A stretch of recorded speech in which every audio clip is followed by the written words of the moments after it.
Hi everyone and Happy New Year. Ashlyn here from Minister for Happiness and welcome to this week's story time.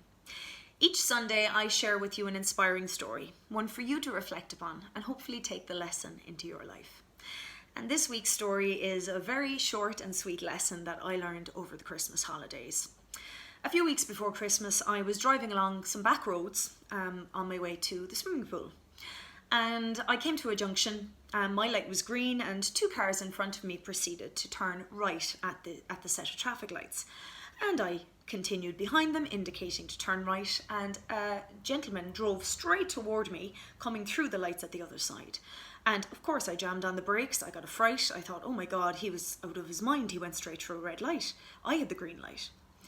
So I continued on my way, quite annoyed, and during the day maybe met two friends and told them about my incident where this guy crazily nearly crashed into me, and he wasn't obviously paying attention to the lights. He must have broke a red light. And I came home later that evening and told my husband, and he was like, where were you? What lights were they at? And he seemed to be sure that I'd probably gone through the lights when I shouldn't have, and that right of way was to the cars coming straight on. So of course I was convinced, no, my light was green to turn right. And about 2 days later, myself and my husband are driving on the same road on the way to the swimming pool, and lo and behold, we get to the junction and to the lights, and I said to my husband, this is where I was, the light was green for me. And I turned and two cars in front of me turned, and my husband said, no, actually you don't have right of way here, the cars coming straight on do. There is no green light to turn right here, so the cars coming straight on get right of way.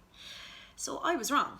And on that day, I was just very lucky that I wasn't rushing when I went to turn that corner, that I did have time to jam on the brakes, because it wasn't the man coming towards me's fault. It was my own fault. And sometimes it's a hard thing to accept, that you're wrong and that it's obvious you're wrong. And that, at one point I was so sure of myself and so convinced that I tried to tell everybody how right I was. And I was really, really wrong. And I think it's a lesson for all of us. Because sometimes we do get it really wrong. We get snippets of situations, or we interpret things from a very narrow perspective.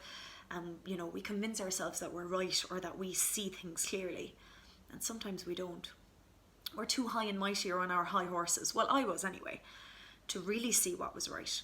And I'm just lucky that I didn't cause an accident, that I didn't hurt anybody. The only thing that got injured was my own ego, because I was so silly to think that, there was no other possibility except that I was right. And I think this is a wonderful lesson to take into the new year. Sometimes we jump ahead of ourselves and we get so high and mighty when it comes to being right and knowing what's right and being certain and sure of ourselves. And it's exhausting. Sometimes it just doesn't matter. Sometimes you just have to say, thankfully, nothing bad came of it.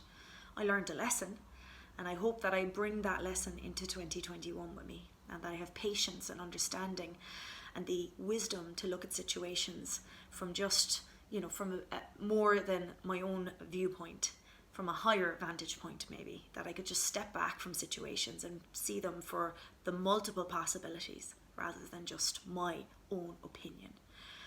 And I hope you take that lesson into 2021 with you, because I think if anything is needed this year in 2021, it's patience, it's perspective, it's non-judgment, it's compassion, it's empathy, it's understanding, it's peace. So I hope you like this week's story and lesson, and I hope you take this into your own life and into the year ahead. And I wish you the most wonderful, happy, healthy year ahead, because I know we all deserve it after last year, because it was definitely a year of challenges. I hope that this year for you is a year of opportunity and wonderful lessons. Until next week, stay healthy, stay happy, stay safe. Bye.